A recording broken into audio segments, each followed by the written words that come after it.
Umama kaMfi uYanga Fethu obephila ngokuzithengisela ubebonakala unakele emphefumlweni kukushiywa intombi yakhe ebivusa iphango ekhayeni. Umalume othethela usapho uthi iindaba zokushiywa nguYanga Mayana zishiye inxeba elinzulu eliyakuphola kuphela kuba bekholwa. Siye sisazi uba asikwazi uba singayamkeli into eyenzekileyo. Siye sayamkela njengabantu abakholwayo ke.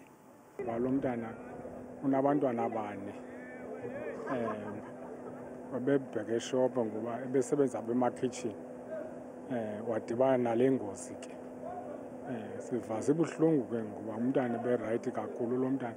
Usodolophu wase-Dr. A.B. Xuma uthi sele bekhwebe iinjineli ukuba zize kukhangela ubume bezakhiwo zonke kule dolophu ngelixa uphando ngesizekabani sale ntlekele lusaqhuba.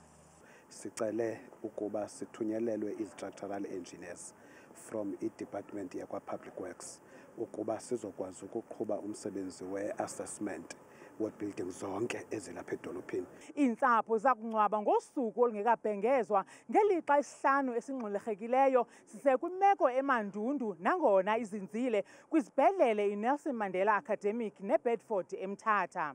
Kwizindaba zethu kuChannel 163 ngokuphathelwa yiNewsroom Africa, ndinguNtsiki Noyiya eNgcobo eMpuma Koloni.